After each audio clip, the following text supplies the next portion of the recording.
السلام علیکم ورحمۃ اللہ وبرکاتہ۔ آج ہم انشاءاللہ عز و جل یہ حدیث پڑھیں گے کہ میرے آقا امام الانبیاء حضور علیہ السلام نے ارشاد فرمایا، حضرت امام حسن حسین میرے دونوں پھول ہیں۔ آئیے حدیث سماعت فرمائیں۔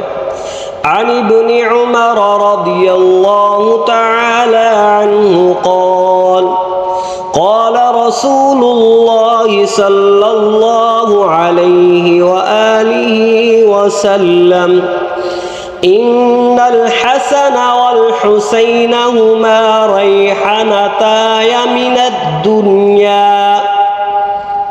حضرت ابن عمر رضی اللہ تعالی عنہ روایت فرماتے ہیں کہ رسول اللہ صلی اللہ علیہ وآلہ وسلم نے ارشاد فرمایا، بے شک حسن و حسین دنیا میں میرے پھول ہیں رضی اللہ تعالی عنہما۔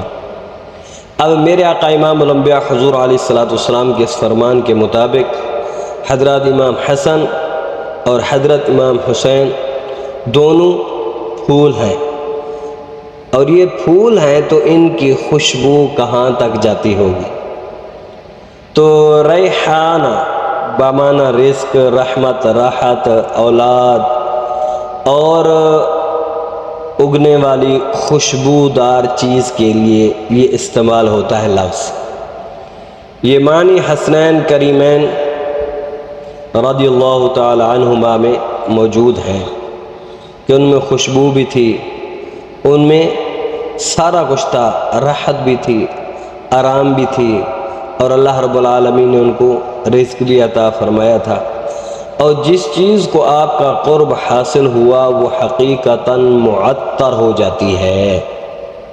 جس چیز کو آپ صلی اللہ علیہ وسلم کا قرب حاصل ہو جائے، اور میرے آقا امام الانبیاء حضور علیہ السلام کا قرب ان کو جتنا ملا کسی اور کو نہیں ملا، پھر نواسے ہیں، تو اس لیے کیسے خوشبو نہ آئے جن کے نانا امام الانبیاء حضور علیہ السلام ہوں، اور جن کی والدہ خاتون جنت ہوں، اور جن کے والد گرامی حضرت علی المرتضی شیر خدا ہوں، تو پھر خوشبو کیسے نہیں آئے گی؟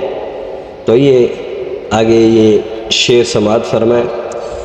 انہی کی بو مایہ سمن ہے، انہی کا جلوہ چمن چمن ہے، انہی سے گلشن مہک رہے ہیں، انہی کی رنگت گلاب میں ہے، وہ گل ہیں لبہائے نازک ان کے، جھڑتے ہیں پھول جن سے، گلاب گلشن میں دیکھے بلبل، گلاب گلشن میں دیکھے بلبل، یہ دیکھ گلشن گلاب میں ہے، یہ دیکھ گلشن گلاب میں ہے۔ یہ ویڈیو اچھی لگے ضرور سبسکرائب کریں، شیئر کریں اور لائک کریں۔